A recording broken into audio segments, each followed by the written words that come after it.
नमस्कार दोस्तों, यह डिक्टेशन 80 शब्द प्रति मिनट का है। स्टार्ट। अनुवाद एक कला है, विज्ञान है, एक समझ है और उससे कहीं अधिक एक पारदर्शी विद्वता है जो दूसरे की भावना का सही एक्सरे कर सके। अनुवाद एक आवश्यकता है जिसके बिना समाज में पल भर भी नहीं रहा जा सकता। यहाँ तक कि दिल की बात को दिमाग तक और दिमाग की बात को दिल तक पहुँचाने में भी अनुवाद का सहारा लेना पड़ जाता है।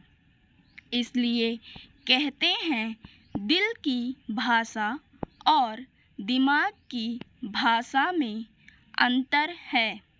दिल की भाषा साहित्य है और दिमाग की भाषा विज्ञान, तकनीक तथा कार्यालय आदि से संबंधित है। कॉलेज से निकलकर कार्यालय में घुसते ही यदि किसी स्नातक से पूछा जाए हाफ मार्जिन क्या है, तो उसका उत्तर होगा पूरे मार्जिन का आधा, जबकि हाफ मार्जिन एक रजिस्टर होता है क्योंकि वह स्नातक दिल की भाषा से दिमाग की भाषा में सही अनुवाद नहीं कर सका तो उपहास का पात्र बन गया। कई बार अर्थ का अनर्थ भी हो जाता है। अतः अनुवाद एक साधारण प्रचलित शब्द भले ही हो, परंतु इस पर अधिक असाधारण शिक्षित व्यक्ति का ही होती है। इसमें दो राय नहीं है। पैराचेंज। अनुवाद एक भाषा से दूसरे भाषा में होता है। एक भाषा स्रोत भाषा कहलाती है और दूसरी लक्ष्य भाषा कहलाती है। स्रोत भाषा से लक्ष्य भाषा तक पहुँचना इतना सरल काम नहीं है जितना कि आम व्यक्ति की धारणा है।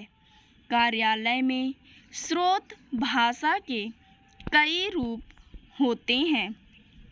उदाहरण के तौर पर वैज्ञानिक भाषा, तकनीक भाषा, कार्यालयीन भाषा तथा तीनों की मिलीजुली भाषा है। हर विषय की अपनी भाषा होती है और यह जरूरी नहीं है कि एक विधा में प्रयुक्त शब्द का दूसरी विधा में वही अर्थ हो। अतः शब्द के माध्यमों से विषय का गंतव्य और लेखक गंतव्य जानना और फिर उसी बात को लक्ष्य भाषा यानी जिस भाषा में अनुवाद किया जाना है में लिखना, और वह भी उस तरह से कि उसकी संप्रेरणीयता में कमी ना हो, रुकावट ना हो, भावों की लुप्तता ना हो। अतः यह जान लेना चाहिए कि इतने कठिन विषय के ज्ञाता विश्वविद्यालय में तो मिल सकते हैं, परंतु कार्यालय में इनकी उपलब्धता कठिन ही हो सकती है। कार्यालयों में हिंदी की समस्या का आरंभ यहीं से होता है। कार्यालय में कार्यालय की अपनी भाषा तो है ही, कार्यालय में प्रयुक्त विषय की भाषा भी जानना जरूरी है। स्टॉप। इसी तरह और डिक्टेशन के लिए मेरे YouTube चैनल को लाइक, कमेंट, सब्सक्राइब ज़रूर करें। धन्यवाद।